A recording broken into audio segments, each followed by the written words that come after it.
Halina't pakinggan ninyo ang kwento ko.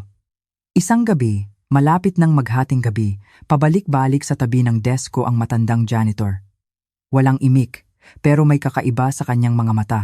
At nang walang nakatingin, palihim niyang isiniksik sa kamay ko ang isang gusot na papel. Pag-out mo, sa fire exit ka dumaan. Gulong-gulo ang isip ko pero sinunod ko siya. At doon, sa dilim ng hagdanan, natanaw ko ang sasakyan ng asawa kong dapat sanay nasa ibang bansa. Ang tanawin sa loob ng sasakyan. Iyon ang nagpatindig ng lahat ng balahibo sa katawan ko. 11:00 na ng gabi. Ang numerong kumikinang sa sulok ng computer screen ko ay tila isang paalala na ako na lang yata ang gising na kaluluwa sa buong gusali. Tahimik ang buong 16th floor ng aming modernong opisina sa Bonifacio Global City. Tanging ang ugong ng aircon at ang walang tigil na pagtipa ko sa keyboard ang maririnig. Nag-unat ako, pinipigilan ang isang malalim na paghikab habang nararamdaman ang pamilyar na kirot sa aking likuran. Ako si Maya, ang finance director ng isang mabilis na umuunlad na kumpanya. At ang mga huling araw, bago matapos ang quarter, isa itong bangungot. Napakaraming questionableng numero sa financial report na kailangan kong busisiin ulit, kaya heto ako, nag-overtime para maihabol ito sa aming CEO kinabukasan. Ang madilaw na ilaw mula sa aking desk lamp ay sumasayaw sa mga numero sa aking harapan, dahilan para manlabo ang aking paningin. Si Marco, ang asawa ko, nag-text kaninang umaga. May business trip daw siya sa Cebu ng ilang araw para asikasuhin ang isang bagong shipment. Sa pag-iisip sa kanya, isang mainit na pakiramdam ang gumapang sa aking dibdib, kahalo ng kaunting konsensya. 5 taon na kaming kasal, may bahay, may sasakyan, at matatag ang aming kabuhayan. Pero ang kapalit nito, ang unti-unti naming pagkaubos ng oras para sa isa't isa. Kaninang umaga bago siya umalis, hinalikan pa niya ako sa noo. Mahal, sa bahay, kumain ka ng maayos ha? Huwag kang magpapakapagod. Pagkatapos ng trabaho ko, uuwi ako agad. Ang mga salitang iyon ay tila musika pa rin sa aking pandinig, ang nag-iisang gatong na nagpapatuloy sa akin para tapusin ang makapal na folder ng mga dokumento. Bigla, isang kakaibang tunog ang pumutol sa aking pag-iisip. Ang marahas na pagkaskas ng basahan sa kahoy na mesa. Inangat ko ang aking ulo. Nakita ko si Aling Nita, ang matandang janitor na 8 taon nang nagtatrabaho sa gusaling ito. Siya ay abala sa paglilinis sa gilid ng aking mesa. Si Aling Nita ay nasa edad 50 na. Payat ang katawan at ang kanyang mukha ay puno ng mga guhit ng hirap at pagod. Sa normal na araw, siya ay tahimik, laging nakayuko sa kanyang trabaho at bihirang makipag-usap sa mga empleyadong tulad namin. Ngumiti ako para basagin ang katahimikan. Aling Nita, ang lalim na po ng gabi. Hindi pa po kayo umuuwi? Malinis na po dyan. Hindi nyo na po kailangang kuskusin ng maigi. Tila hindi niya narinig ang sinabi ko. Ang kanyang mga kamay na payat at litaw ang mga ugat ay patuloy pa ring hawak ang lumang basahan, paulit-ulit na kinukuskos ang isang sulok ng mesa na makintab na sa kalinisan. Ang kilos niya ay paulit-ulit, mekanikal at walang emosyon na lumilikha ng isang ritmikong tunog na nakakapangilabot. Nagsimula na akong makaramdam na may mali. Itinulak ko ang aking upuan at tumayo, balak na lapitan siya. Aling Nita, okay lang po ba kayo? Sa tunog ng aking upuan, tila nagising si Aling Nita mula sa isang panaginip. Bigla siyang nagulat, napatalon at tumingin sa akin. Sa sandaling nagtama ang aming mga mata, natigilan ako. Nakita ko ang sukdulang takot at pagkataranta sa kanyang nanlalabong mga mata. Hindi iyon ang tingin ng isang taong normal na nagtatrabaho, kundi ang tingin ng isang hayop na takot sa isang panganib na hindi nakikita. Lumingalinga siya sa paligid na para bang may nagtatago sa dilim at nagmamasid sa amin. At bigla, mabilis siyang lumapit sa akin at may isiniksik sa aking kamay. Bago pa man ako makagalaw, dali-dali niyang itinulak ang kanyang cart ng panlinis at nagmamadaling naglakad papunta sa elevator. Ni isang beses ay hindi lumingon. Ang kanyang anino ay mabilis na nawala sa liko ng pasilyo. Iniwan akong nakatulala sa gitna ng malawak na opisina.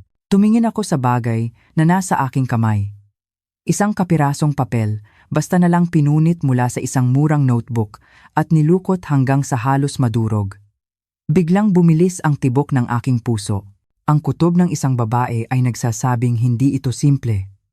Dahan-dahan kong binuksan ang papel at inilatag sa mesa. Ang sulat sa loob ay garalgal at nanginginig, isinulat ng nagmamadali gamit ang isang asul na ballpen. Tila ang nagsulat nito ay dumaan sa matinding pag-aalinlangan bago isulat ang mga salitang iyon. 2 linya lang ang nakasulat pero sapat na para manlamig ang buo kong katawan. Pag-out mo, sa fire exit ka dumaan. Huwag sa elevator pababa ng B1. Delikado. Binasa ko ito ng 3 beses, pilit na naghahanap ng isang lohikal na paliwanag. Isang masamang biro? Imposible. 8 taon na si Aling Nita dito, kilala siyang tapat at seryoso, at hindi kailanman nakikipagbiruan. Bukod pa roon, ang takot sa kanyang mga mata kanina ay totoo, at ang malamig niyang kamay na dumampi sa akin ay totoo. Hindi ko na malayang napatingin ako sa elevator sa dulo ng pasilyo. Ang numero sa display ay nakatigil sa B1 ang basement parking kung saan ako laging nagiiwan ng kotse. Bakit hindi pwedeng dumaan sa elevator? Bakit kailangan kong dumaan sa madilim at maalikabok na fire exit? Isang hindi maipaliwanag na kaba ang gumapang sa aking isipan. Dahilan para hindi na ako makapag-focus sa trabaho. Dali-dali kong isinave ang aking file, pinatay ang computer, at kinuha ang aking bag at coat. Nakatayo sa harap ng elevator, akma ko nang pipindutin ang button, ngunit biglang bumalik sa isip ko ang mga mata ni Aling Nita na puno ng takot. Matagal na siya ritong nagtatrabaho. Siguradong may alam siya na hindi ko alam. Mabuti nang nag-iingat, sabi ko sa sarili. Huminga ako ng malalim, tinalikuran ang mainit na ilaw ng elevator lobby, at naglakad papunta sa mabigat na pinto ng fire exit sa isang sulok. Ang pinto ay umalatiit ng buksan ko. At isang malamig na hangin mula sa ibaba ang sumalubong sa akin, dala ang amoy ng luma at alikabok, amoy ng mga lugar na bihirang daanan ng tao. Pumasok ako sa dilim. Ang tunog ng aking takong sa sementadong hagdanan ay umalingaw-ngaw, malungkot at nakakakilabot. Hindi ko alam na sa sandaling iyon. Sa pagsara ng pinto sa aking likuran, ay pumasok ako sa isang sangandaan ng aking buhay. Isang lugar kung saan ang lahat ng katotohanan ay malapit ng mabunyag.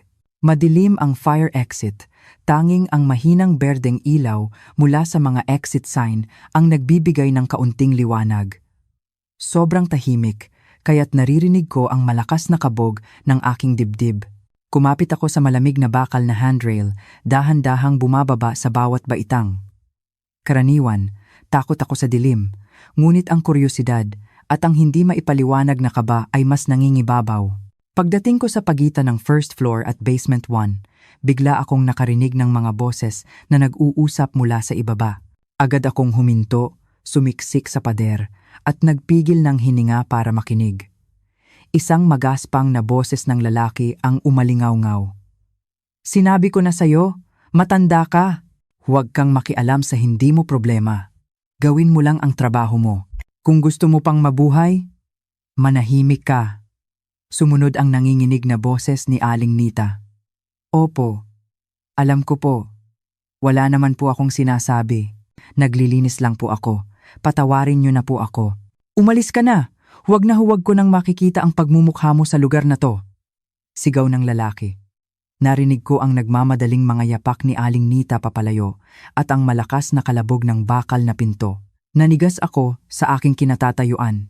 Malamig na pawis ang bumasa sa aking mga palad. Sino ang lalaking iyon? Bakit niya pinagbabantaan si Aling Nita? At ano ang nakita ni Aling Nita sa parking lot na ito para maging ganito sila kaalerto? Naghintay pa ako ng ilang minuto hanggang sa bumalik ang katahimikan bago ako naglakas loob na magpatuloy. Hinubad ko ang aking sapatos at hinawakan sa kamay, naglakad ng nakayapak sa malamig na semento para walang malikhang ingay. Dahan-dahan kong itinulak ang pinto papunta sa parking lot. Isang makapal na amoy ng gasolina at usok ang sumalubong sa aking ilong, dahilan para bahagya akong mahilo.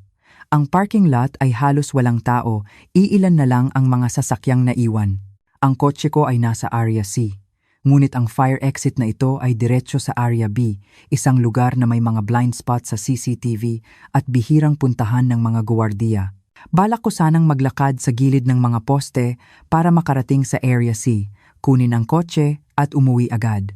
Ngunit pagkatapos ng ilang hakbang, napansin ng aking mga mata ang isang pamilyar na bagay sa likod ng malaking poste na may numerong B12. Isang itim na SUV, makintab at mamahalin. Isang modelong sobrang pamilyar sa akin. Ang plaka ng kotse ay malinaw na nakikita sa ilalim ng kumukurap na ilaw, AGB 5680. Nanlaki ang mga mata ko. Kinusot ko ito para siguraduhin. Imposible akong magkamali. Iyon ang kotse ni Marco, ang asawa ko. Tila napako ang aking mga paa sa sahig. Malinaw na sinabi niya kaninang umaga na pupunta siyang Cebu para sa business trip at maaga pa lang ay nagpagrab na papuntang airport. Bakit nandito ang kotse niya? Sa ganitong oras ng gabi, sa ilalim mismo ng gusali kung saan ako nagtatrabaho. Sunod-sunod na tanong ang sumayaw sa aking isipan. Sinusundo ba niya ako ng palihim? O nagbago ang kanyang schedule at nakalimutan niyang sabihin? Akma ko nang kukunin ang telepono para tawagan siya, ngunit natigilan ang aking mga daliri. Isang masamang kutob ang pumigil sa akin. Sa halip, nagtago ako sa likod ng malaking poste at palihim na nagmasid. Biglang bumukas ang pinto sa passenger seat. Isang babae ang bumaba. Sa ilalim ng madilaw na ilaw ng parking lot, malinaw kong nakita ang kanyang mukha. Isang napakabatang babae. Marahil ay nasa 25 o 26 taong gulang, matangkad at suot ang isang hapit na corporate dress na nagpapatingkad sa kanyang mga kurba. Ang kanyang mukha ay matalas, nagpapakita ng isang aura ng pagiging suplada at malamig. Wala sa kilos niya ang pagkahiya ng isang kabit. Sa halip, ang kanyang tindig ay puno ng kumpiyansa, parang isang reyna. Kasunod nito, bumukas din ang pinto sa driver's seat. Bumaba si Marco. Nanikip ang dibdib ko. Pakiramdam ko ay may biglang pumiga nito. Ang asawa ko, ang lalaking ipinagmamalaki kong matagumpay at makisig, ay nakatayo ngayon sa harap ng isang estrangherang babae. Ngunit ang mas ikinagulat ko, na halos ikahulog ng hawak kong sapatos, ay hindi ang katotohanang magkasama sila, kundi ang kilos ni Marco. Hindi niya niyakap o hinalikan ang babae, walang anumang malisyosong kilos. Sa halip, nagmamadali siyang umikot sa harap ng kotse, yumuko ng bahagya at kinuha mula sa kamay ng babae ang isang mamahaling handbag. Inabot naman ito ng babae ng walang pakialam. Ang tingin niya kay Marco ay walang bahid ng respeto, kundi parang tingin sa isang utusan, isang alalay. May sinabi ang babae na hindi ko narinig dahil sa layo. Si Marco ay sunod-sunod na tumango, ang mukha ay tensyonado at takot, at ang sumunod na ginawa niya ang tuluyang dumurog sa akin. Lumuhod siya sa isang tuhod sa maruming sahig ng parking lot para itali ang natanggal na strap ng high heels ng babae. Tinakpan ko ang aking bibig para pigilan ang isang hikbi. Ito ba ang asawa ko? Ang haligi ng aming tahanan, ang business manager na kinatatakutan sa kanyang kumpanya, ang lalaking sa bahay ay nirerespeto at inaalagaan ko ng husto? Bakit sa harap ng batang babaeng ito nawala ang lahat ng kanyang dignidad? Sino ang babaeng ito na may ganitong kapangyarihan para gawing isang kaawa-awang alipin ang asawa ko? Tila hindi nasiyahan ang babae sa pagkakatali ni Marco. Kumunot ang noo niya, kinuha ang folder na hawak at marahang ipinalo sa pisngi ni Marco. Isang kilos na tila ng aasar pero may halong pagbabanta. Nanatiling nakatayo si Marco. Hindi umiwas, ang mukha ay namumutla, pilit nang ngumingiti ng miserable. Pagkatapos, tumalikod ang babae at naglakad papunta sa VIP elevator. Ang lakad ay puno ng kayabangan. Si Marco naman, bitbit ang bag, ay sumunod sa likuran niya, bahagyang nakayuko, ang itsura ay kaawa-awa. Napaupo ako sa paanan ng poste, ang mainit na luha ay bumuhos mula sa aking mga mata. Ang pagtataksil sa pag-ibig, siguro kaya ko pang sumigaw at mag-eskandalo. Ngunit ang tanawing ito ay nagdulot ng isang takot na mas malalim pa. Ipinapaalam nito sa akin na ang lalaking katabi kong matulog sa loob ng 5 taon ay may itinatagong isang napakalaking sikreto. At ang kanyang posisyon sa misteryosong relasyong ito ay hindi bilang isang mangingibig, kundi bilang isang alipin. Nakatulala ako sa loob ng sarili kong kotse, hawak pa rin ng mahigpit ang manibela, ang katawan ko ay nanlalamig. Matagal nang nakaalis ang sasakyan ni Marco at ng babaeng iyon, ibinalik sa basement parking ang nakakabinging katahimikan, Ngunit ang imahe ng kanyang pagluhod para itali ang sapatos ng babae ay paulit-ulit na ipinapalabas sa isipan ko parang isang masamang panaginip na ayaw magising.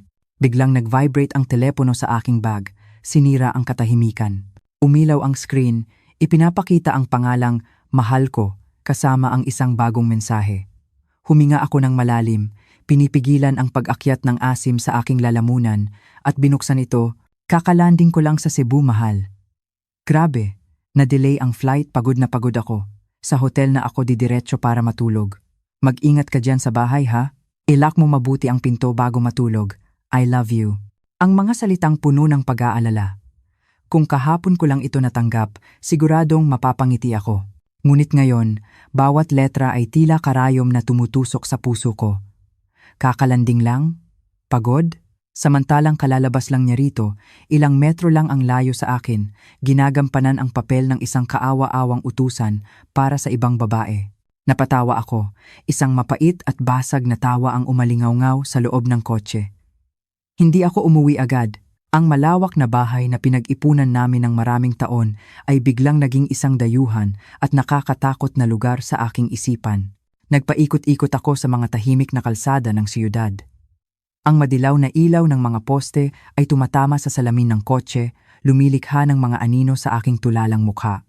Sa huli, huminto ako sa isang 24-hour convenience store, umorder ng isang basong kape kahit alam kong hindi ko ito malulunok. Umupo ako roon, pinagmamasdan ang iilang taong dumadaan. Iniisip kung sino ba talaga ang taong katabi kong natutulog gabi-gabi sa loob ng 5 taon. 6:00 ng umaga, umuwi ako. Pilit kong hinilamusan ang aking mukha ng malamig na tubig, naglagay ng kaunting makeup para itago ang aking mugtong mga mata at ang pagod mula sa isang gabing walang tulog. Mga 15 minuto pa lang ako sa bahay, narinig ko ang pagbukas ng pinto.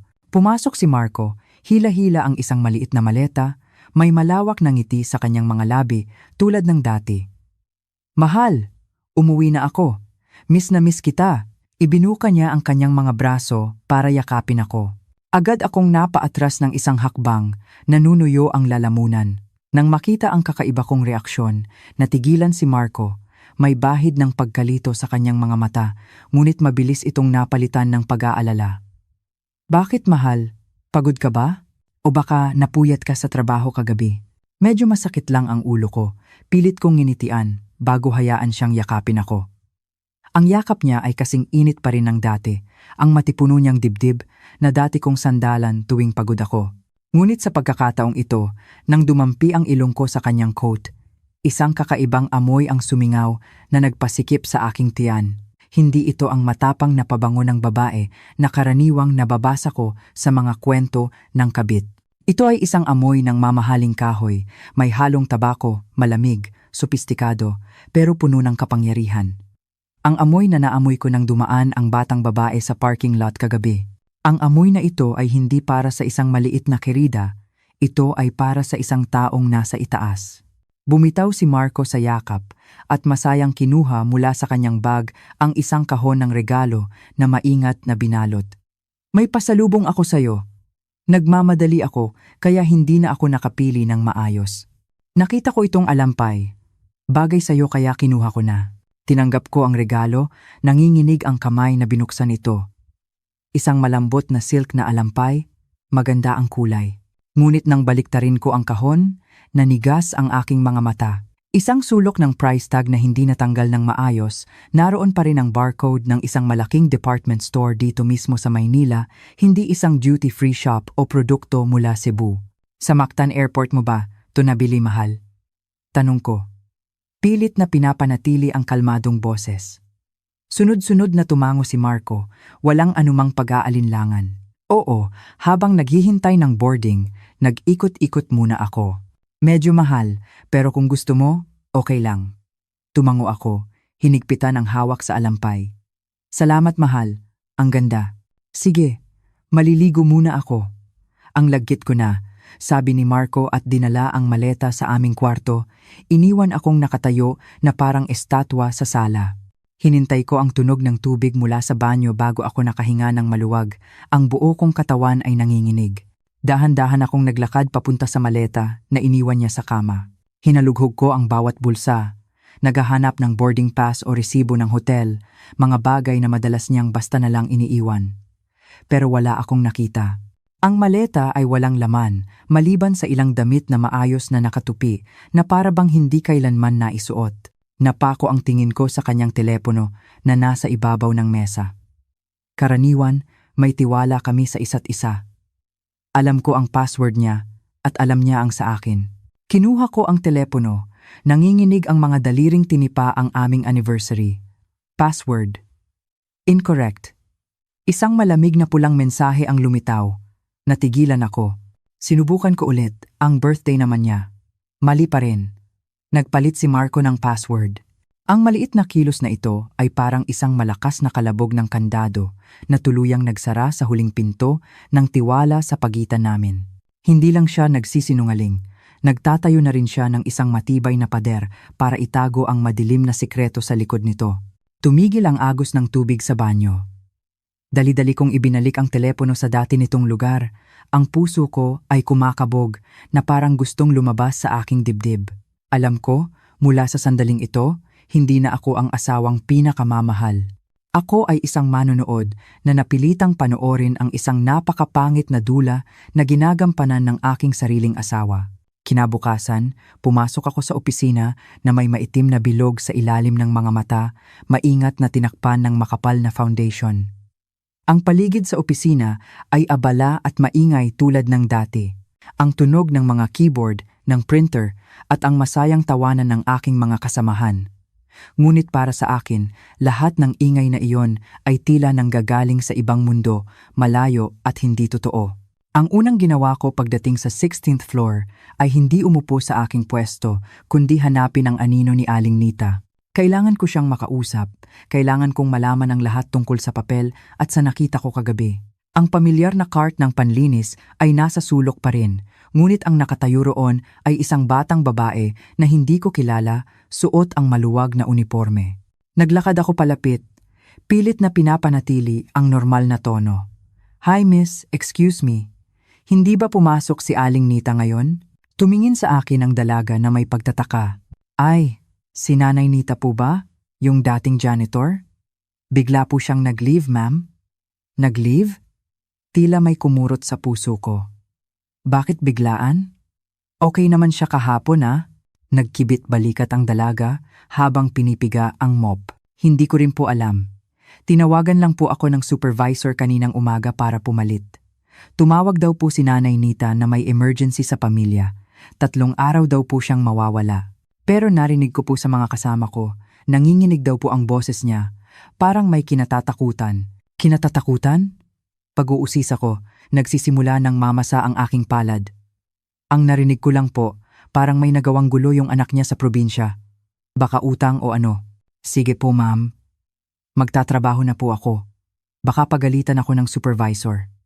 Tumalikod na ang dalaga at nagpatuloy sa paglilinis, iniwan akong nakatayo sa gitna ng pasilyo. Nag-leave ng 3 araw dahil sa pamilya, ang anak ay may gulo. Bakit lahat ay tila nagkakataon? Pagkatapos niyang ibigay sa akin ang babala, bigla siyang nawala. Sinasabi ng kutob ko na hindi ito nagkataon lang. Marahil, ang mga taong kinatatakutan niya, ang mga sumigaw sa kanya sa hagdanan kagabi, ay nagsimula ng kumilos. Bumalik ako sa aking desk. Tumingin sa makintab na sulok na kinuskos ni Aling Nita kagabi at isang kilabot ang gumapang sa aking likuran. Si Aling Nita ang nag-iisang saksi, ang nag-iisang koneksyon ko. Kung may mangyari sa kanya, tuluyan na akong maliligaw sa gulong ito. Buong umaga, nakaupo ako sa harap ng computer, pilit na tinitingnan ang mga numero sa financial report. Ngunit ang mga numero ay sumasayaw at lumalabo sa aking paningin. Ito ang mga datos na ipinasa ng departamento ni Marco. Dati, buo ang tiwala ko sa kanya. Pumipirma ako ng walang pag-aalinlangan. Ngunit ngayon, habang tinitingnan ko ang malalaking gastos sa representation, ang mga kontrata sa mga kumpanyang hindi ko kilala, bigla akong kinilabutan. Ilan sa mga numerong ito ang totoo, at ilan ang peke? Ako ba, isang finance director na ipinagmamalaki ang pagiging transparent, ay walang kamalay-malay na nagiging kasangkapan sa madilim na gawain ng aking asawa? Palihim kong kinopya ang lahat ng data sa isang personal na USB at itinago ito sa ilalim ng aking bag. Ang kilos na ito ay nagpabilis ng tibok ng puso ko na parang isang magnanakaw kahit na nasa loob ako ng sarili kong opisina. Pagsapit ng tanghalian, hindi ako bumaba sa kantin. Naglakad-lakad ako sa pasilyo, kunwari nag-uunat, pero ang mga mata ko ay palihim na nagmamasid. Napansin kong tila mas marami ang mga security guard ngayon. Pabalik-balik sila, ang mga mata ay masusing tinitingnan ang bawat empleyado. Sa tuwing dumadaan sila, pakiramdam ko ay may libo-libong matang nakatutok sa aking likuran. Naalala ko ang babala sa papel. Delikado. Ang pagkawala ni Aling Nita ay parang unang bloke na tinanggal mula sa pader ng pekeng seguridad na nakapalibot sa akin. Unti-unti kong naiintindihan, hindi lang pala isang nasisirang kasal ang hinaharap ko. Nakatayo ako sa bunganga ng isang madilim na kuweba, kung saan ang mga mababangis na hayop ay nag-aabang. At ako, isang babaeng buong buhay, ay abala lang sa mga papeles at numero. May sapat ba akong lakas para harapin sila? O baka ako ay maglaho na lang na parang bula, tulad ni Aling Nita, at iwanan ang mga sikretong habambuhay na ibabaon sa limot.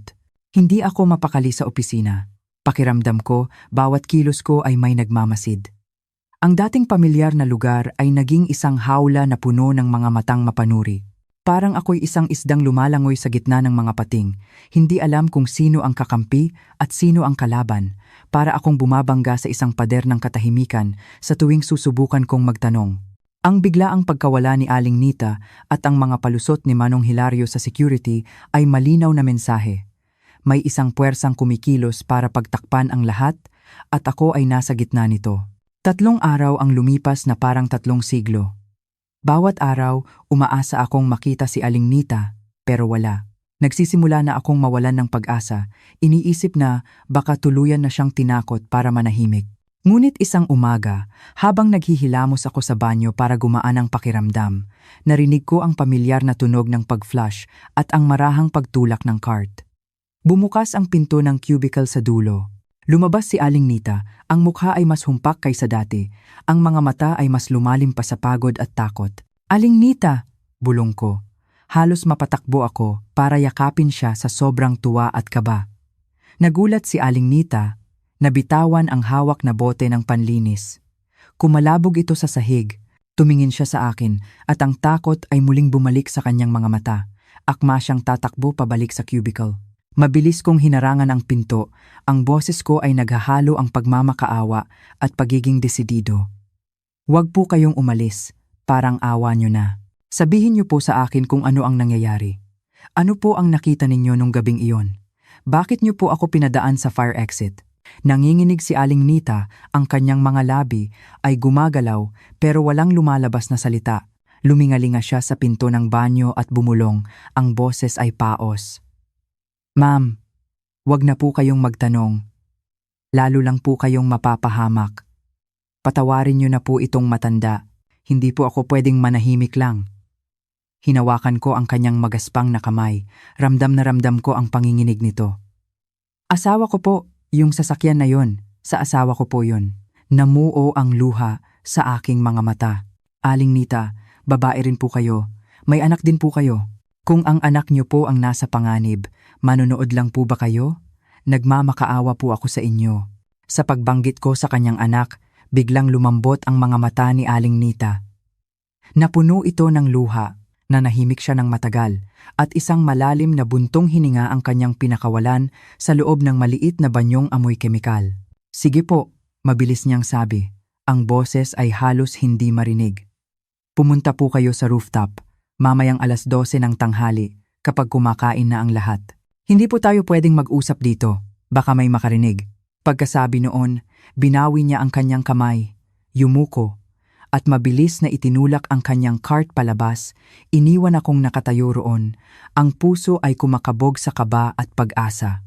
Eksaktong 12:00, dumaan ako sa hagdanan paakyat sa rooftop. Malakas ang hangin, humahaginit sa mga bakal na rehas, lumilikha ng nakakakilabot na tunog. Ang kalangitan sa Maynila ay kulay abo. Tila may paparating na malakas na ulan. Nakita ko si Aling Nita, naghihintay sa isang sulok sa likod ng malaking tangke ng tubig. Ang kanyang maliit na katawan ay tila lalong lumiit sa kalawakan ng lugar. Lumapit ako. Aling Nita, mahina kong tawag. Humarap siya, ang mukha ay tila lalong tumanda sa loob lang ng ilang araw. Hindi na siya nagpaligoy-ligoy pa. Ang kanyang nanginginig na boses ay tinatangay ng hangin. Ma'am Maya, mabuti po kayong tao. Sa lahat ng taon, naging mabait po kayo sa akin, hindi niyo po ako minamaliit. Kaya hindi ko po kayang tiisin na habang buhay kayong lolokohin. Lolokohin? Napalunok ako. Ang ibig niyo po bang sabihin, nambababae ang asawa ko? Umiling si Aling Nita, isang mapait na ngiti ang sumilay sa kanyang mga labi. Kung pambababae lang po sana yan, napakaswerte niyo na. Mas malala pa po diyan ang problema. Nanikip ang dibdib ko. Ano po yon? Lumingon muli si Aling Nita sa paligid at saka bumulong sa aking tainga. Ang mga salitang binitiwan niya ay nagpatigas sa dugo sa aking mga ugat. Ang asawa niyo po, si Sir Marco, hindi lang po siya may kabit. Nagtatrabaho po siya para sa mga taong napakadelikado. Narinig ko po ang usapan nila tungkol sa paglilipat ng pera, tungkol sa mga peking account sa ibang bansa. Money laundering po, ma'am. Napahawak ako ng mahigpit sa bakal na rehas para hindi ako matumba. Money laundering. Peking account. Mga salitang sa pelikula ko lang naririnig, hindi ko akalaing ididikit ito sa pangalan ng asawa ko. Sigurado po ba kayo?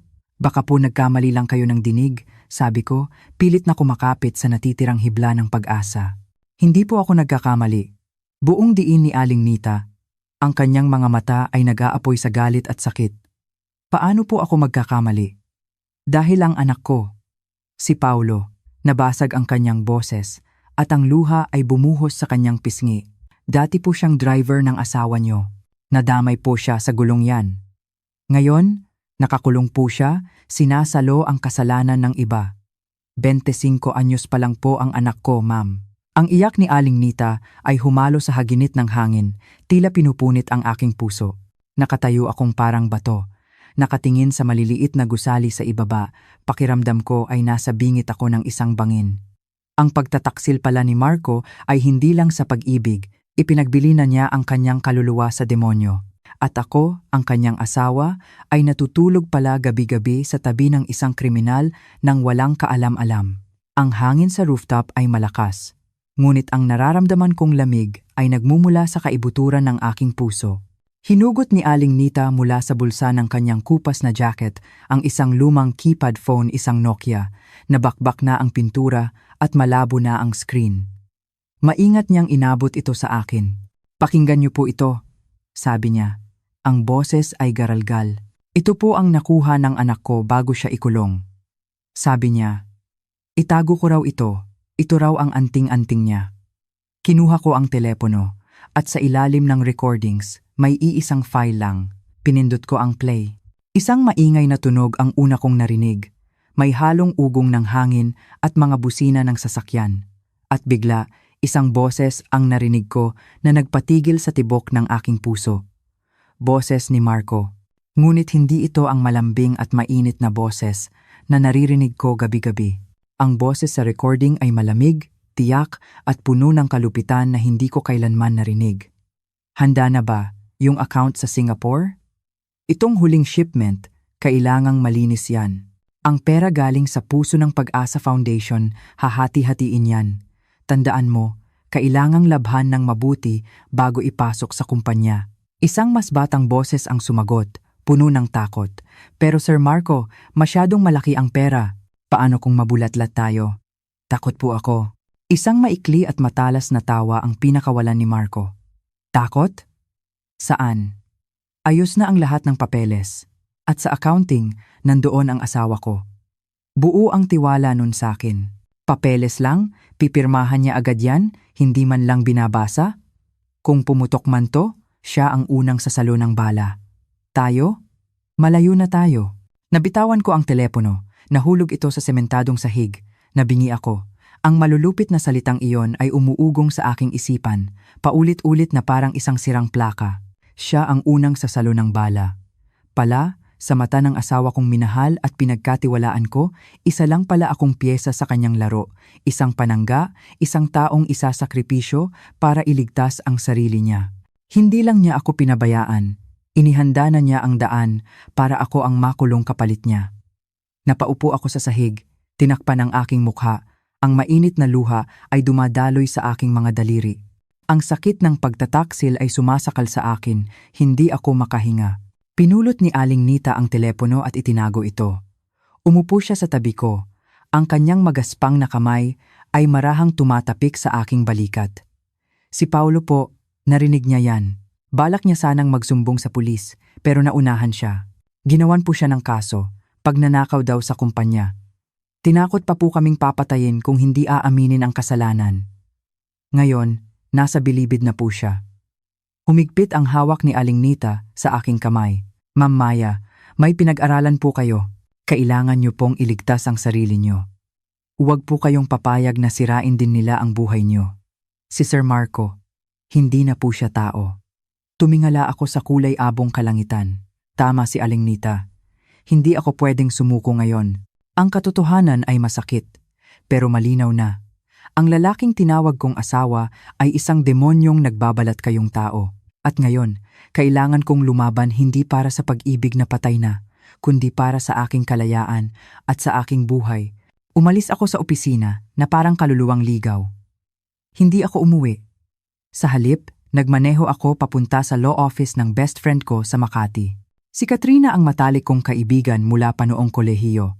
Isang babaeng matalas at walang kinatatakutan sa korte, pero napakainit ng puso sa mga kaibigan. Nang makita niya ang itsura ko, namamaga ang mga mata at tuliro agad niya akong hinila papasok sa kanyang pribadong opisina, isinara ang pinto at sinabihan ng sekretarya na huwag silang iistorbohin.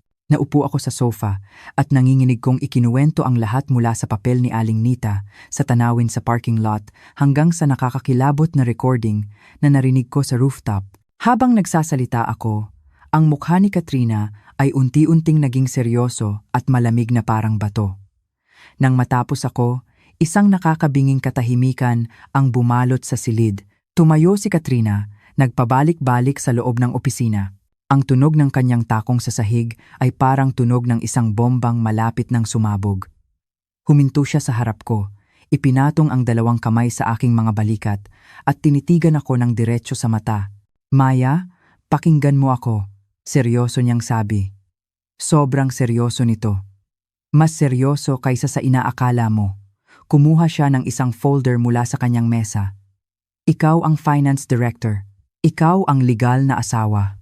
Kung totoo ngang nagla-laundry ng pera si Marco gamit ang kumpanya at ang charity na iyon, at ikaw ang pumipirma sa mga papeles, sa mata ng batas, ikaw ang pangunahing kasabwat.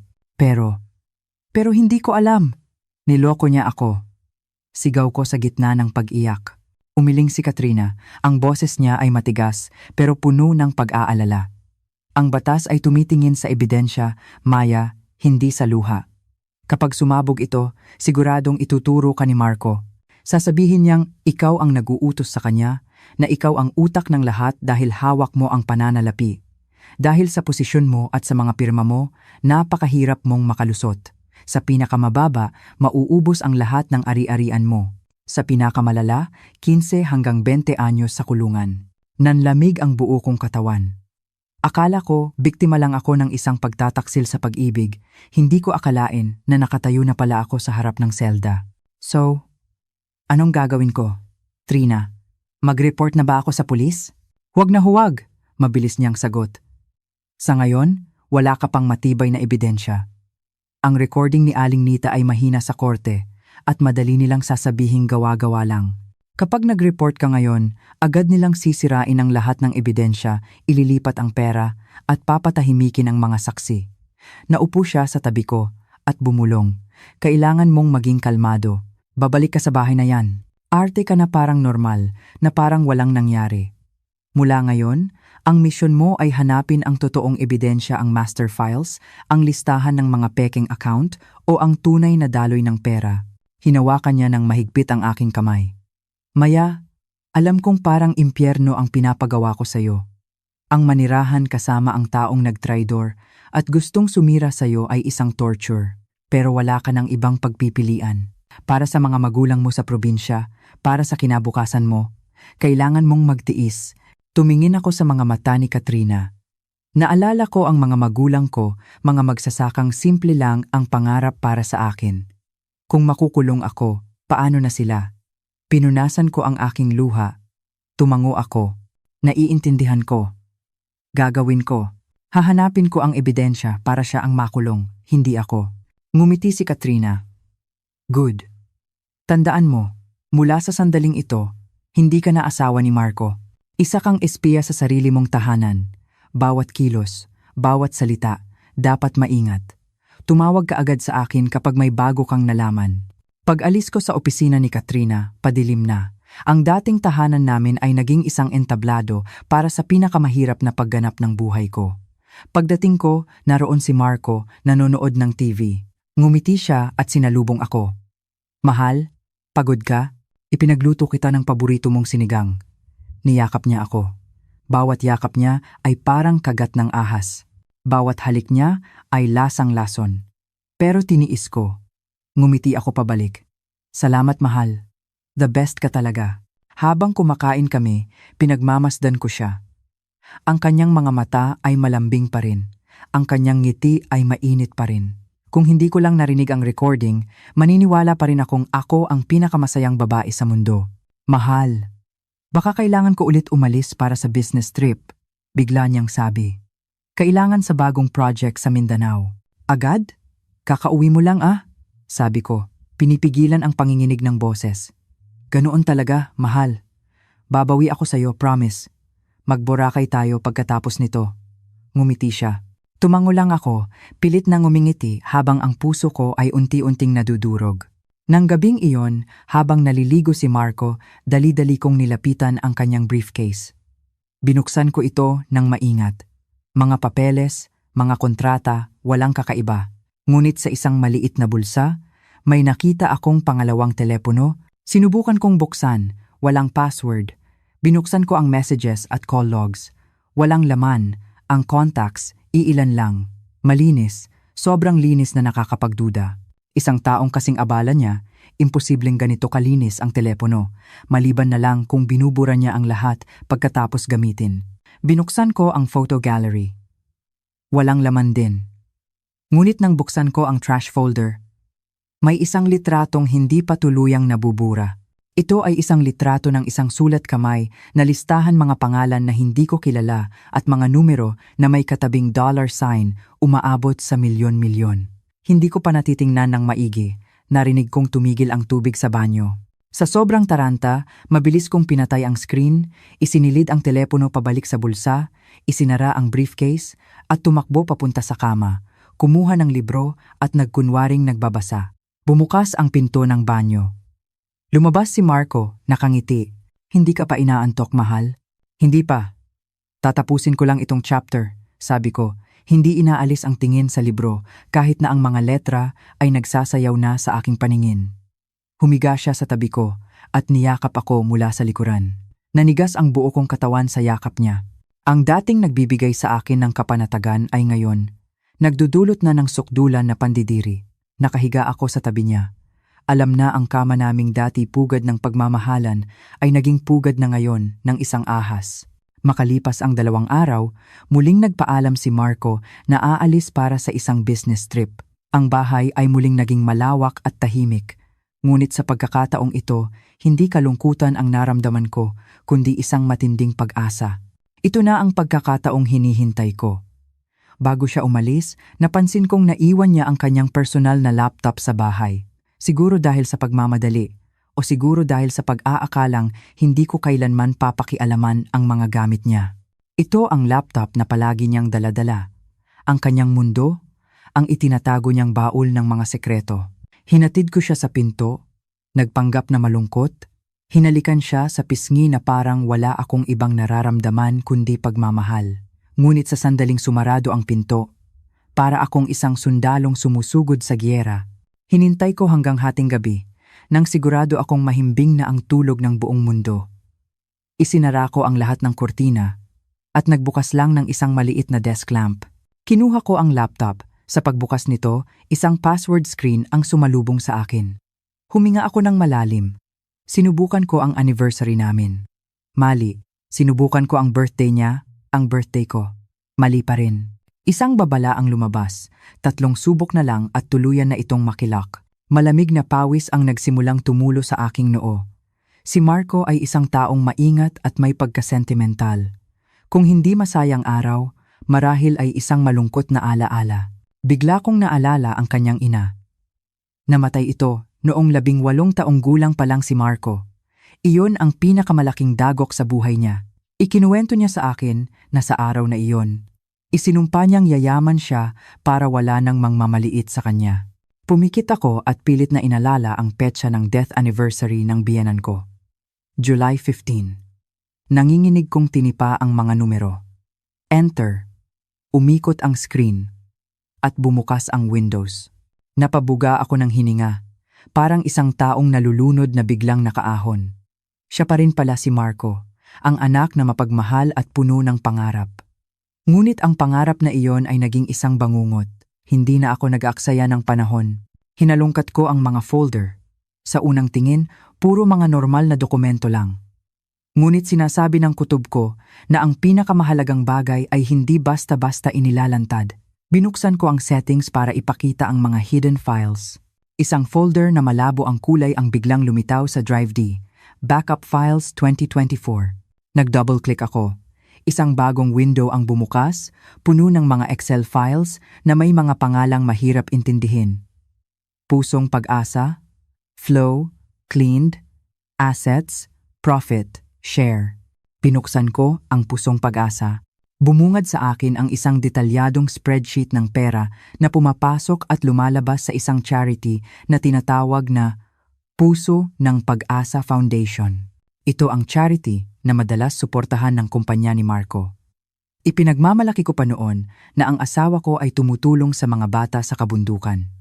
Ngunit habang tinitingnan ko ang mga numero, gumuho ang mundo ko. Ang totoong donasyon ay maliit na porsyento lang pala. Ang malaking bahagi ng pera ay galing sa mga hindi kilalang account sa ibang bansa, umaabot sa daan-daang milyon bawat buwan. At ang perang ito ay inilalabas sa ngalan ng pagpapatayo ng eskwelahan at pagbili ng gamot, pero ang totoo, inililipat ito sa mga pekeng kumpanya na pag-aari ng mga kamag-anak ni Marco o mga pangalang hindi ko kailanman narinig. Binuksan ko ang isa pang file, isang scan ng kontrata. Nanikip ang dibdib ko. Ito ay isang kontrata na nagbibigay ng kapangyarihan para maglipat ng pondo. At sa ilalim, sa linya, para sa taong responsable sa pananalapi, malinaw na nakasulat ang pangalan ko at naroon ang pirma ko. Ang malambot at pakurbang pirma na ako lang ang may gawa. Ngunit isinusumpa ko, hindi ko kailanman nakita ang dokumentong ito. Pirma ko ito, pero peke ang sitwasyon. O baka naman, isiniksik niya ito sa gitna ng makakapal na papeles na pinapirmahan niya sa akin isang gabi noong pagod na pagod ako sa overtime. Ginawa akong panangga ni Marco sa buong operasyong ito. Kung mag-iimbestiga ang pulis, ako ang unang dadamputin dahil ang pirma kong iyon ang may pinakamalakas na bigat sa batas. Napahawak ako sa aking dibdib, hindi ako makahinga. Ang kalupitan niya ay higit pa sa aking inaakala. Hindi lang tiwala ko ang sinira niya. Ipinagkanulo niya ang kaligtasan ng sarili niyang asawa para sa pera at kapangyarihan. Dali-dali kong isinaksak ang USB. Nanginginig kong kinopya ang buong hidden folder. Ang progress bar ay mabagal na gumagapang. 90%, 95%, 98%. Bigla, isang malakas at sunod-sunod na pagdoorbell ang umalingaw-ngaw sa katahimikan ng gabi. Napatalon ako sa gulat, halos mabitawan ang laptop. Sino ang darating sa ganitong oras? Baka bumalik si Marco o baka natunugan na ako ng mga kalaban? Sumilip ako sa pinto. Ang puso ko ay kumakarera habang ang progress bar sa screen ay umabot na sa 100%.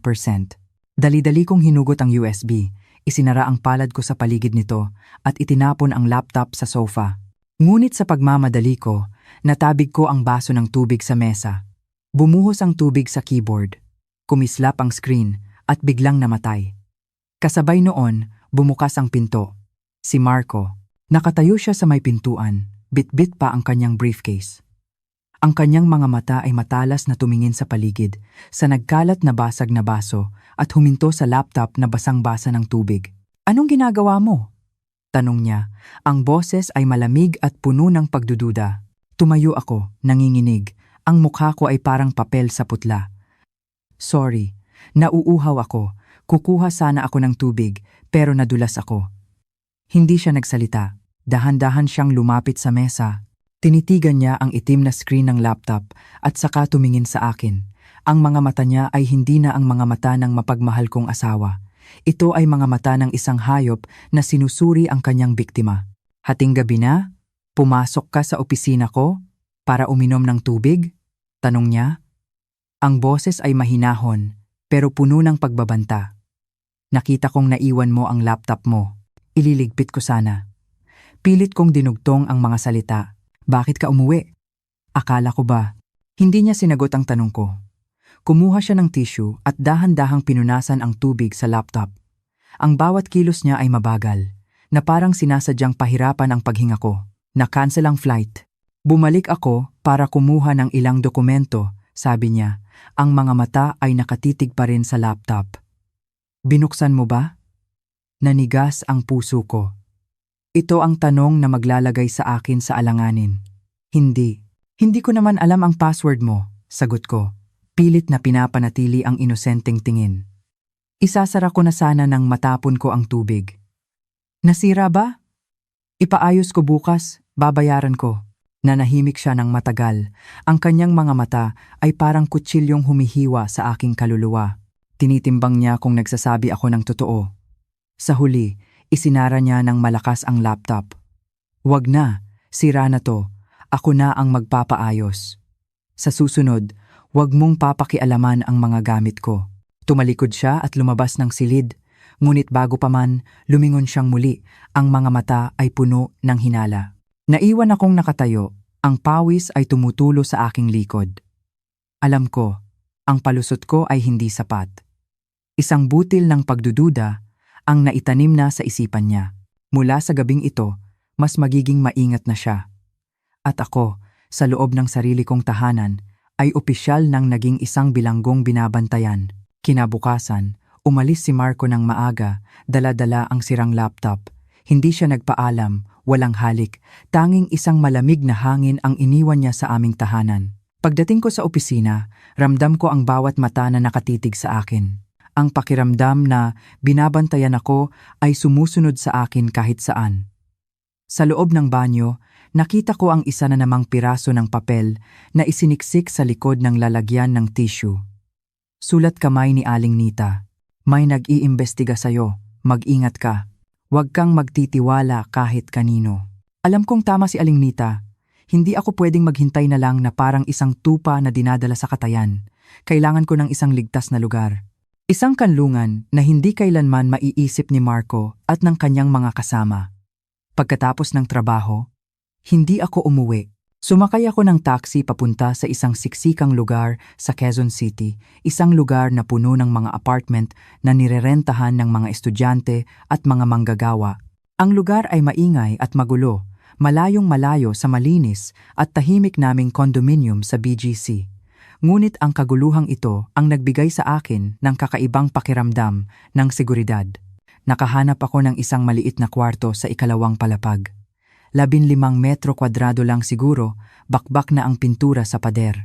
Ang landlady ay isang matabang babae na tiningnan ako mula ulo hanggang paa, nagtataka sa aking suot na mamahaling damit.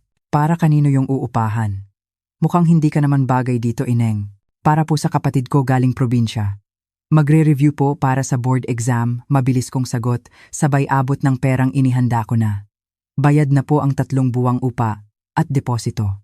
"Wag na po kayong maghanap ng ID, hindi pa po tapos ang sa kanya." Nang makita ang pera, lumiwanag ang mukha ng landlady.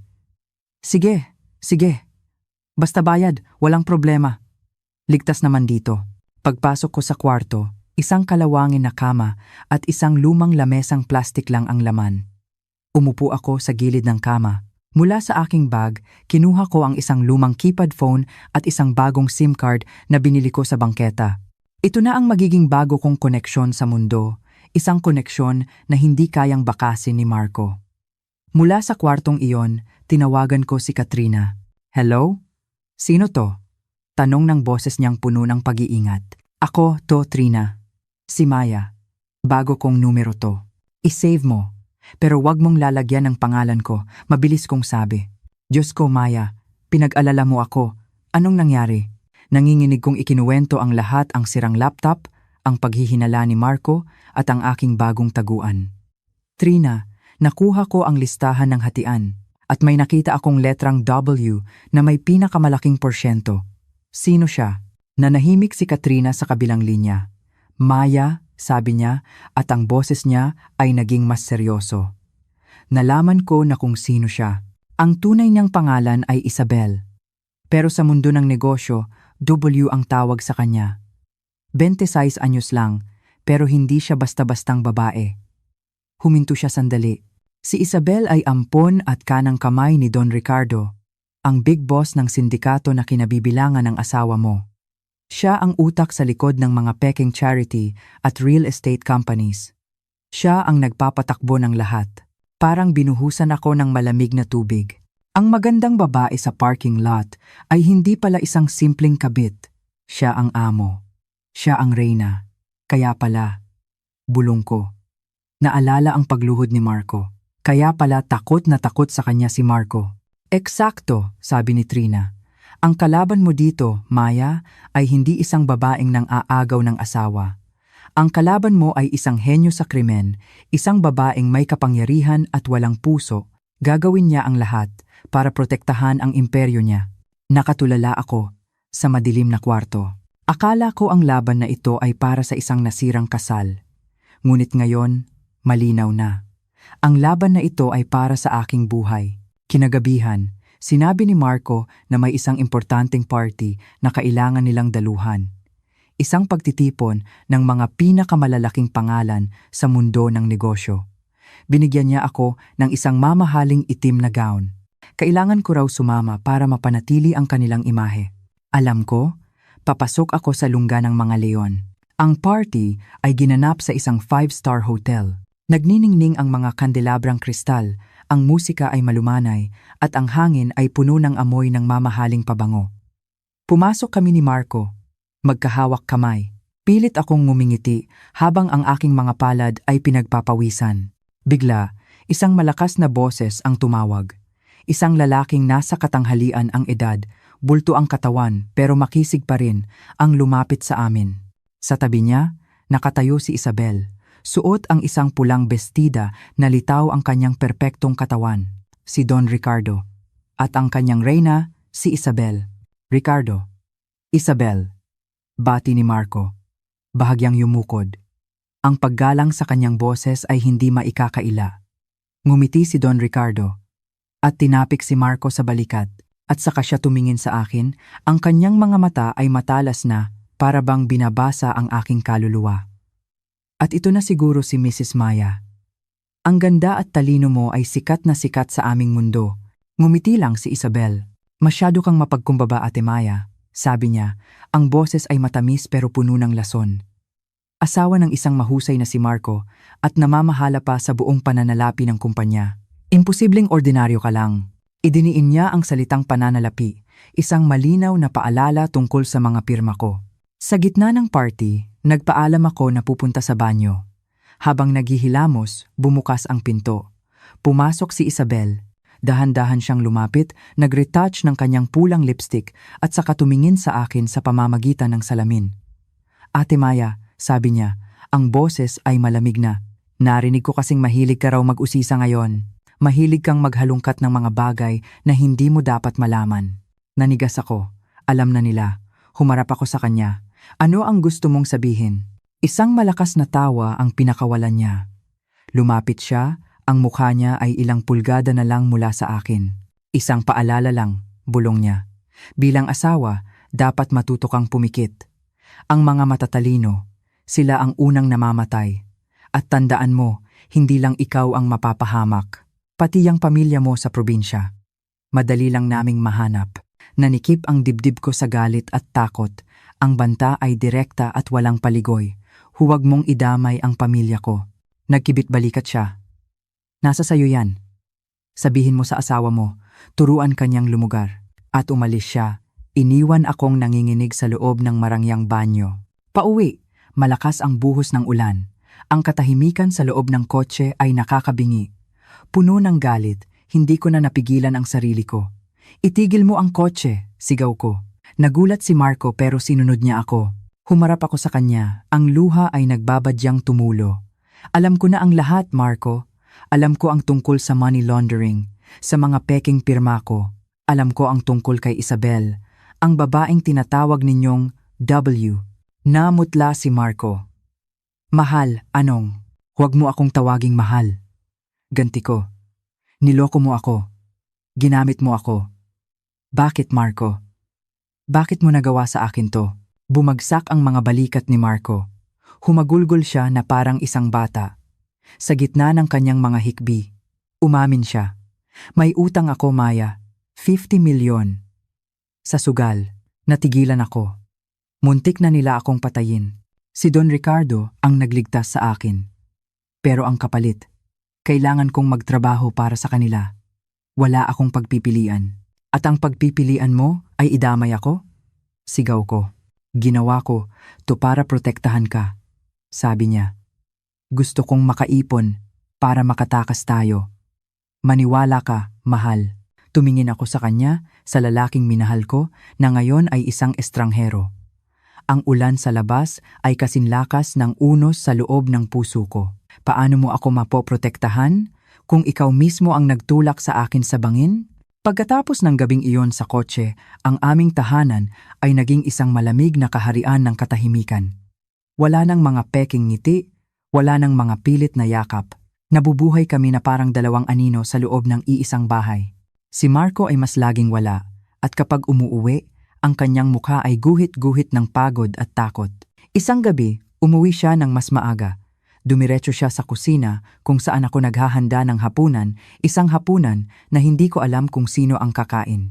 Tumayo siya sa likuran ko, at bigla, niyakap niya ako ng mahigpit. Napakahigpit na halos hindi ako makahinga. Pero sa pagkakataong ito, hindi ko siya itinulak. Naramdaman ko ang panginginig ng kanyang katawan. Bukas, may importante akong lakad. Bulong niya sa aking tainga. Ito na ang huling shipment. Kapag naging maayos to, malaya na ako. Pinatay ko ang kalan at humarap sa kanya. Ang kanyang mga mata ay lubog na. Ang kanyang mukha ay tila tinubuan ng isang linggong balbas. Tila tumanda siya ng 10 taon. Sigurado ka bang pakakawalan ka na nila? Tanong ko. Kahit alam ko sa puso ko na imposible iyon. Ang mga taong tulad ni Don Ricardo at Isabel ay hindi basta-basta bumibitaw. Hindi niya sinagot ang tanong ko. Sa halip, may kinuha siya mula sa kanyang bulsa. Isang pilak na kwintas na may pendant na hugis kapsula.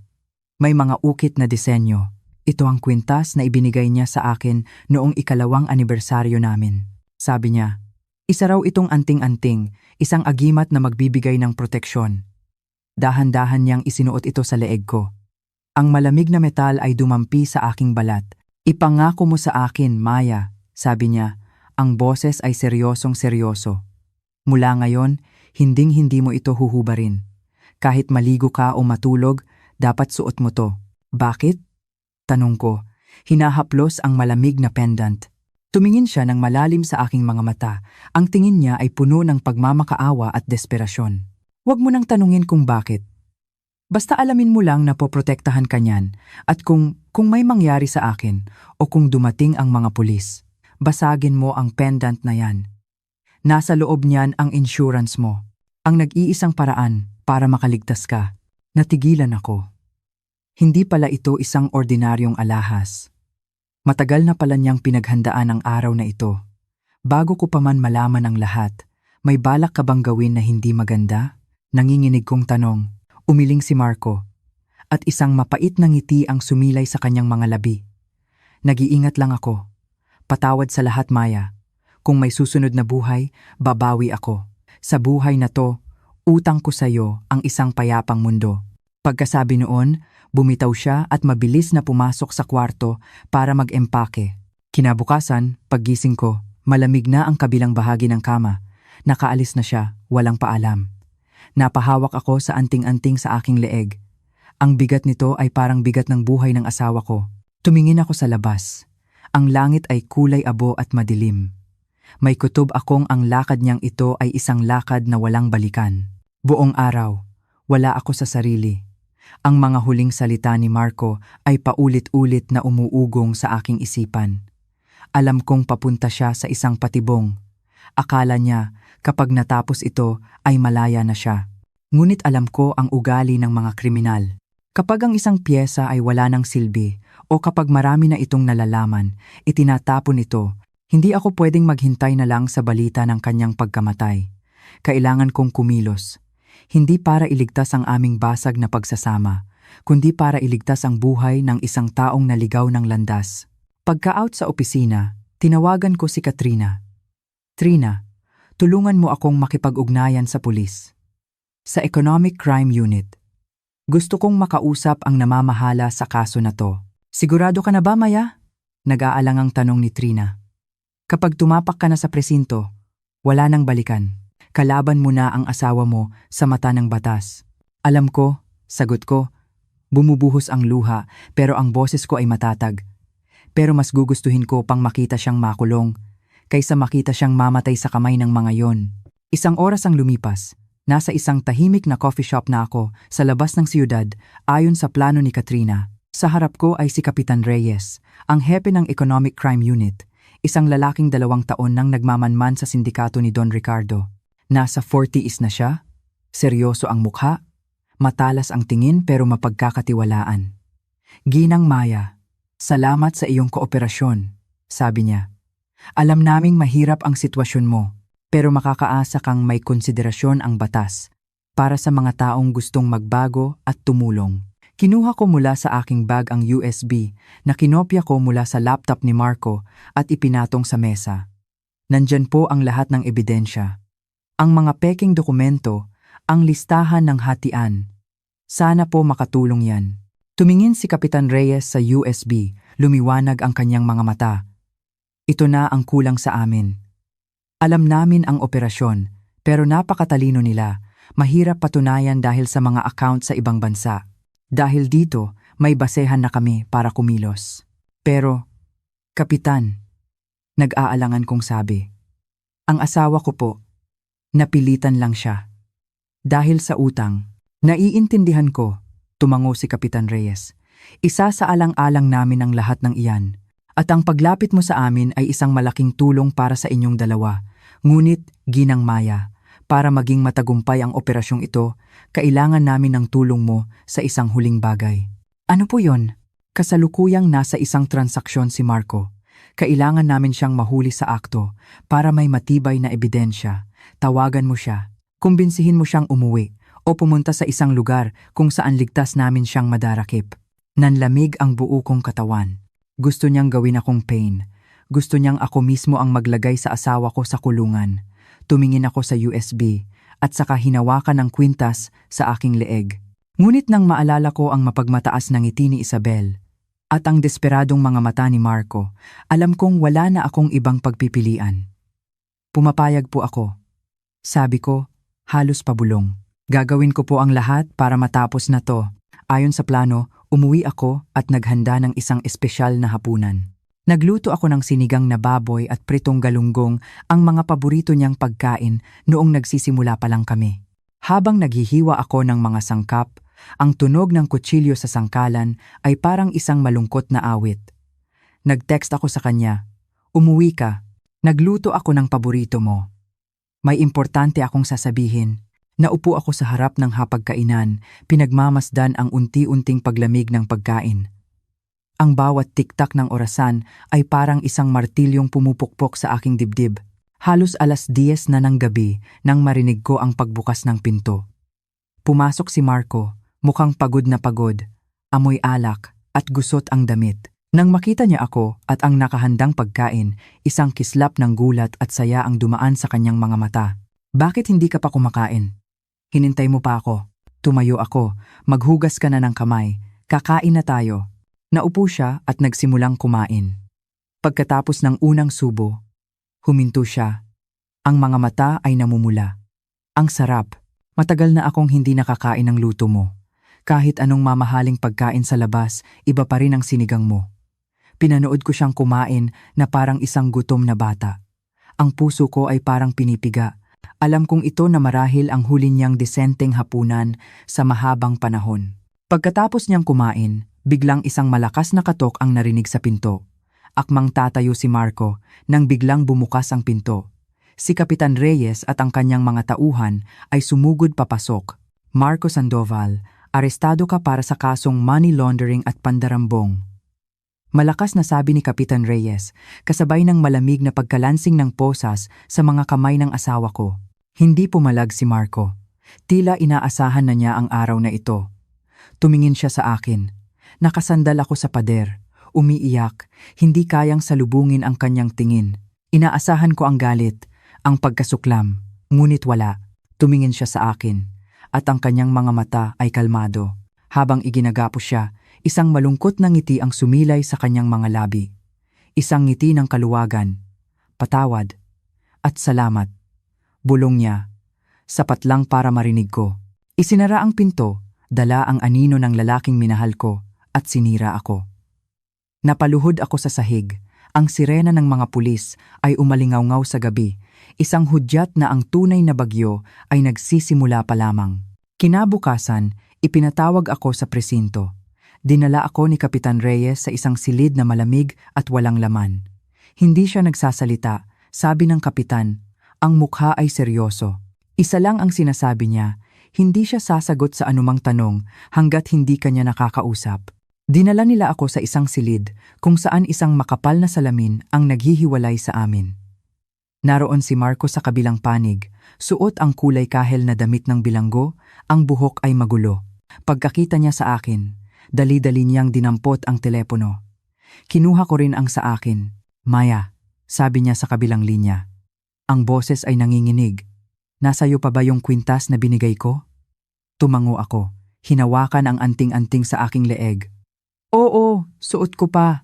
Lumingalinga siya sa paligid, na parabang may nakikinig. Pakinggan mo ako, basagin mo yan. Sa loob niyan, may microchip. Yan ang susi para mabuksan ang lahat ng ebidensya laban kay Ricardo at Isabel. Nasa isang cloud server. Natigilan ako. Ang anting-anting na akala ko'y simbolo lang ng pag-ibig ay isa palang high-tech na susi. Pero, patuloy niya, ang boses ay apurado, kailangan ng biometric verification para ma-access yan. Sa UBS Bank sa Singapore, nakapangalan sa'yo ang secondary access. Ikaw lang ang makakakuha nito. Singapore? Napahawak ako sa salamin. Bakit doon pa? Doon lang ligtas, sabi niya. Maya, kailangan mong pumunta doon agad. Kapag nakuha mo ang data sa chip na yan, may laban tayo. Kung hindi, mamamatay ako sa loob ng kulungang ito at hindi ka rin nila titigilan. Pag uwi ko sa bahay, kumuha ako ng maliit na martilyo. Nanginginig kong ipinatong ang pendant sa mesa at pinalo ng malakas. Bumasag ang pilak na pambalot at sa loob, isang napakaliit na microchip ang kumislap. Tinitigan ko ito, nangingilabot. Ang maliit na bagay na ito ang magdidikta ng aming kapalaran. Nang malaman ni Kapitan Reyes ang tungkol dito, agad siyang kumilos. Isang mabilis at mapanganib na plano ang binuo. Lilipad ako papuntang Singapore sa ilalim ng proteksyon ng Interpol, magpapanggap na isang mayamang ginang na kukunin ang kanyang mana. Sa eroplano, habang nakatingin sa mga ulap, naalala ko ang aming honeymoon sa Palawan. Nasa isang simpleng resort lang kami noon, pero ang saya sa mga mata ni Marco ay hindi matatawaran. Pangako, mahal, sabi niya noon, kapag yumaman ako, ililibot kita sa buong mundo. Ngayon, papunta na nga ako sa Singapore. Hindi para magbakasyon, kundi para sa isang misyon na maaaring ikamatay ko. Paglapag sa Changi Airport, isang itim na luxury car ang sumalubong sa akin. Dalawang lalaking nakaitim na suit ang magalang na nagbukas ng pinto. Ang UBS Bank ay parang isang modernong kuta. Dinaanan ko ang napakaraming security checks. Ang hangin sa loob ng vault ay napakalamig. Ginang Sandoval, sabi ng isang Europoong bank manager. Para mabuksan ang safe deposit box na ito, Kailangan naming i-verify ang iyong biometrics.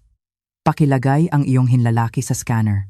Nanginginig kong inilagay ang aking daliri, isang berdeng ilaw ang gumapang dito, at isang malakas at nakakabinging tunog ng error ang umalingaw-ngaw.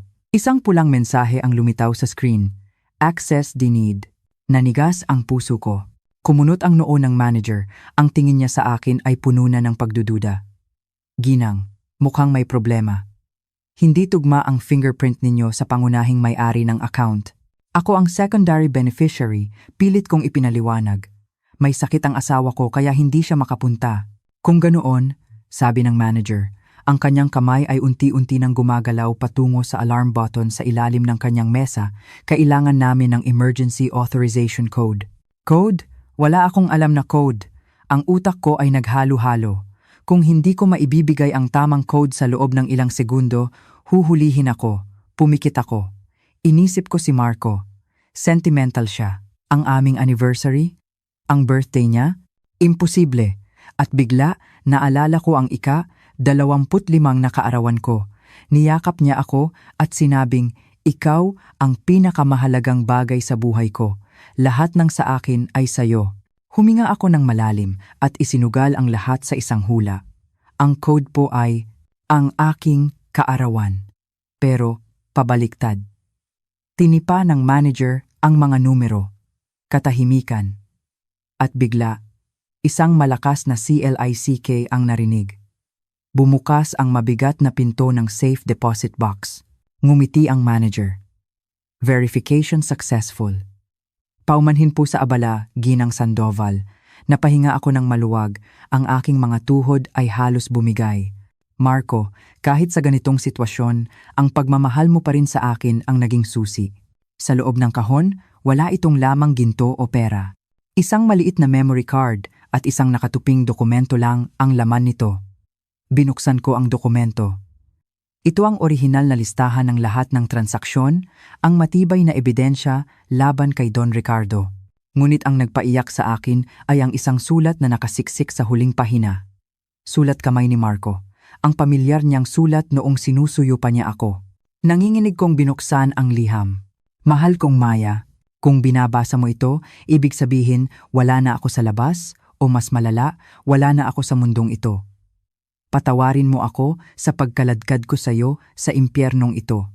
Walang araw na hindi ko pinagsisihan ang lahat, ngunit isinusumpa ko, sa ngalan ng aking ina, hindi ko kailanman binalak na ipahamak ka. Ang ebidensyang hawak mo ngayon, yan ang inihanda kong paraan para makalabas ka. Ibigay mo yan sa mga pulis. Gamitin mo yan para sa kalayaan mo. Huwag mo akong alalahanin.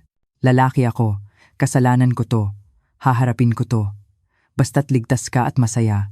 Kahit mabulok ako sa kulungan, ayos lang sa akin. Mahal na mahal kita. At utang ko sa'yo ang isang buong buhay. Nagmamahal ang asawa mo, Marco. Niyakap ko ang sulat sa aking dibdib at napahagulgol sa malamig na sahig ng bangko. Ang petsa sa sulat, 2 taon na ang nakalipas. Bago pa man sumabog ang lahat, inihanda na niya ang kaligtasan ko. Hindi pala ako panangga. Ako pala ang kanyang huling pag-asa. Hindi pala ako ang kanyang isasakripisyo. Ako pala ang dahilan kung bakit handa siyang magsakripisyo. Pinunasan ko ang aking luha at maingat na itinago ang sulat at ang memory card sa aking dibdib. Ang pag-ibig niya ay totoo. At ngayon, ako naman ang lalaban para sa kanya. Ang bayahe pabalik ng Pilipinas ay mas mahaba at mas mabigat kaysa sa inaasahan ko. Bawat segundo, ang kamay ko ay nakahawak sa aking dibdib, binabantayan ang memory card na parang ito ang aking sariling puso. Pagbaba ko sa NAIA, ang mainit na hangin ng Maynila ang sumalubong sa akin, pero ang naramdaman ko ay isang nakakakilabot na lamig nang makita ko ang seryosong mukha ni Kapitan Reyes na naghihintay sa akin sa isang special security area. "Ginang Maya, sumunod ka sa akin." "Mabilis," sabi niya. Ang boses ay apurado, malayong malayo sa kanyang karaniwang kalmado na pagsasalita. May naramdaman akong masamang kutob. "Ano pong nangyari, Kapitan?" "Ang asawa ko." "May nangyari po ba sa kanya?" Hinintay niyang makasakay kami sa isang itim na van bago siya nagsalita. "Kailangan mong maging matatag," sabi niya. ang boses ay mababa. Inatake si Marco sa kulungan kaninang umaga. Ano? Sigaw ko. Ang buo kong katawan ay nanlambot, pero ipinangako niyo pong poprotektahan niyo siya. Ginawa namin ang lahat, sabi ni Kapitan Reyes, pinagpapawisan ang noo. Pero nakahanap ng paraan si Don Ricardo. Nakapagbayad siya ng isang preso para bugbugin si Marco. Kumusta po siya? Ayos lang po ba siya? Nanginginig kong tanong. Umiling ang kapitan at may inabot sa aking isang plastic bag. Sa loob, may isang gusot na papel na may mga bahid ng dugo. Nakaligtas siya, pero kritikal ang lagay. At bago mahuli ang umatake sa kanya, isiniksik niya ito sa bulsa ni Marco. Nanginginig kong kinuha ang plastic. Sa loob ng papel, nakasulat sa dugo ang mga salitang nagpatigil sa pag-ikot ng aking mundo. Itikom mo ang bibig mo. O, ang asawa mo ang isusunod namin. Para akong nasusuka. Ito ang kanilang madugong babala. Gusto nilang patahimikin si Marco at ginagamit nila ang buhay ko para takutin siya. Akala nila sa ganitong paraan, susuko ako. Akala nila sa takot, sisirain ko ang ebidensyang hawak ko. Ngunit habang hawak ko ang papel na may dugo ng aking asawa, ang takot sa loob ko ay biglang nag-apoy at naging purong galit. Itinulak na nila kami sa pader. Kinuha na nila ang aming kalayaan, ang aming dangal, at ngayon, pati ang aming buhay. Humarap ako kay Kapitan Reyes. Ang aking mga mata ay tuyo pero nag-aalab. Dalhin niyo ako sa ospital. Ngayon din. Kailangan kong makita ang asawa ko. Pero Ginang Maya, delikado. Wala akong pakialam. Putol ko sa kanya. Ang boses ko ay matigas na parang bakal. Nasa akin ang ebidensyang wawasak sa kanila. Ako na ang may hawak ng baraha ngayon. Dalhin niyo ako kay Marco. Kailangan niyang malaman na hindi tayo susuko. Ang amoy ng gamot at saudouche sa ospital ay sumasalubong na parang isang malamig na yakap ng kamatayan. 2 pulis na may mahahabang baril ang nagbabantay sa pinto ng ICU. Pagpasok ko, tila huminto ang aking paghinga. Ang lalaking nakahiga sa kama, nakakabit sa napakaraming makina, ay halos hindi ko na makilala. Si Marco. Ang kanyang mukha ay puro pasa. At maga, ang isang mata ay natatakpan ng makapal na bendahe. Ang buo niyang katawan ay balot ng gasa. Tumakbo ako sa tabi ng kama at napaluhod, hinawakan ang kanyang kamay na puno ng tubo ng swero. Ang lamig nito ay tumagos hanggang sa aking kaluluwa. Marco, hikbi ko, ako to, si Maya. Dahan-dahan niyang iminulat ang natitira niyang mata. Tinitigan niya ako ng matagal, na para bang hindi siya makapaniwala at saka gumalaw ang kanyang mga tuyong labi. Maya, ligtas ka ba? Kahit sa ganitong kalagayan, ako pa rin ang una niyang inalala. Ligtas ako, sabi ko. Paulit-ulit na tumatango. Nakuha ko na ang lahat. Ligtas na tayo. Isang butil ng luha ang gumulong mula sa kanyang mata. Pilit niyang binawi ang kanyang kamay. Hindi, sabi niya, ang boses ay halos hangin na lang. Sirain mo lahat yon, Maya. Papatayin ka nila. Ayokong mamatay ka. Huwag kang magsalita ng ganyan, sabi ko. Hinigpitan ang hawak sa kanyang kamay. Hindi ko sisirain ang kahit ano. Nasa pulis na ang lahat. May laban na tayo, Marco. Hindi mo na kailangang matakot. Hindi mo na iintindihan. Pilit niyang sigaw. At napangiwi siya sa sakit. Hindi sila titigil. May pamilya ka pa. May kinabukasan ka pa. Huwag mo nang isakripisyo ang buhay mo para sa isang tulad ko. Kriminal ako, Maya. Ito ang nararapat sa akin. Habang tinitingnan ko ang lalaking nanginginig sa takot hindi para sa sarili niya, kundi para sa akin isang kakaibang tapang ang bumuhos sa aking pagkatao. Tama na ang pagiging biktima. Tama na ang pag-iyak. Pinunasan ko ang aking luha at tumayo. Tinitigan ko siya ng diretso sa mata, ang boses ko ay kalmado pero puno ng kapangyarihan. Marco, pakinggan mo ako. Hindi na ako ang dating Maya na kilala mo, yung babaeng nagtatago lang sa likuran mo.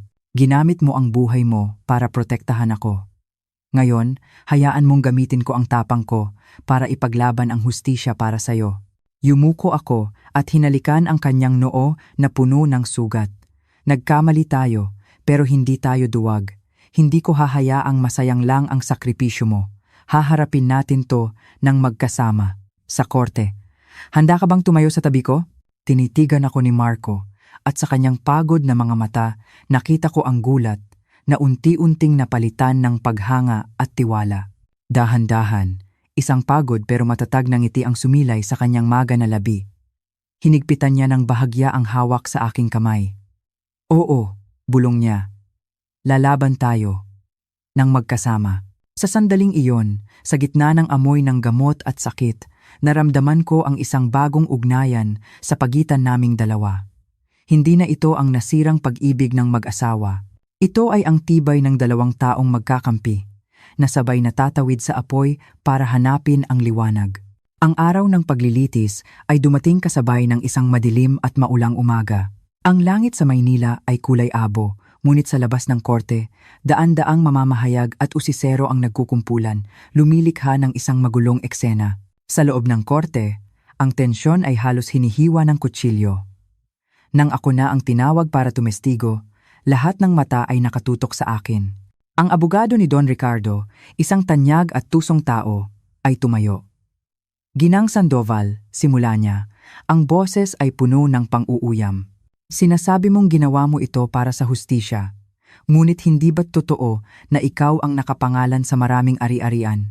Kung makukulong ang asawa mo, hindi ba't plano mo itong lahat para makuha ang yaman at makatakas sa responsibilidad? Ramdam ko ang mga bulungan sa paligid. Ang tanong niya ay isang matalim na patalim na idinisenyo para sirain ang aking kredibilidad. Huminga ako ng malalim. Hindi ko kailangan ang maruming pera na yan. Sagot ko, ang boses ko ay matatag. Talaga ba? Ngumisi ang abogado. Isang perpektong plano. Ang asawa mo, makukulong. Ikaw, magiging biyuda sa yaman at bayani pa sa mata ng publiko. Napakahusay mong umarte bilang biktima. Isang galit na hindi ko pa naramdaman ang umakyat sa aking lalamunan.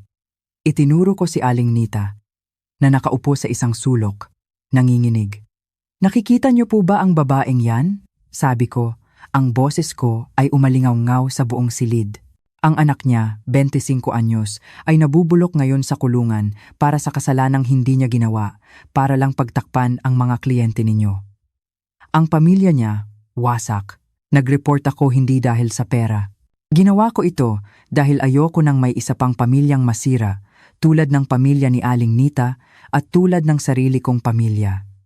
Tumingin ako kay Marco, ang luha ay namumuo sa aking mga mata. Nagkamali ang asawa ko at kailangan niyang pagbayaran yon. Pero siya, pinili niyang harapin ang hustisya. Ang mga kliyente ninyo, kailan sila hihingi ng tawad? Natahimik ang buong korte, maging ang tusong abogado ay natigilan, walang masabi. Nakita kong yumuko si Marco, nanginginig ang mga balikat. Alam kong nanalo ako sa sandaling iyon, hindi sa isang legal na argumento, kundi sa laban para sa katotohanan. Pagkatapos ng 3 araw, binasa na ang hatol. Para kay Ricardo Montero, sa salang pagiging utak ng isang malawakang money laundering at pandarambong, hinahatulan siya ng habambuhay na pagkabilanggo. Bumagsak si Don Ricardo sa kanyang upuan, ang dating makapangyarihang anyo ay naglaho. Para kay Isabel W. Villanueva, bilang pangunahing kasabwat, hinahatulan siya ng 20 taong pagkakakulong. Sumigaw si Isabel, ang maganda niyang mukha ay puno ng galit at takot. Ang tingin niya sa akin ay puno ng pagbabanta. At sa wakas, si Marco. Para kay Marco Sandoval, bagamat napatunayang may sala dahil sa kanyang kusang loob na pakikipagtulungan sa mga awtoridad at pag-amin sa kasalanan, hinahatulan siya ng 8 taong pagkakakulong. 8. Ang numerong iyon ay isang mabigat na tanikala pero isa ring sinag ng pag-asa. Tumingin si Marco sa akin mula sa kanyang kinatatayuan at sa unang pagkakataon sa loob ng napakatagal na panahon, ngumiti siya, isang ngiting malaya, walang bigat, walang takot, isang ngiting nagsasabing, "Salamat." Napaupo ako at doon na bumuhos ang lahat ng luhang pinigilan ko. Tapos na ang laban. Ang hustisya ay naibigay. Ngunit ang presyo nito ay ang aming nawasak na pamilya at 8 taon ng buhay ni Marco. 1 buwan matapos ang hatol, dinalaw ko siya sa kulungan. Sa pagitan namin ay isang makapal na salamin. "Mag-ingat ka sa labas, Maya," sabi niya sa telepono. Huwag mo akong hintayin. Masyadong maikli ang buhay para sayangin sa isang tulad ko. May inabot siya sa akin mula sa isang maliit na siwang sa ilalim ng salamin.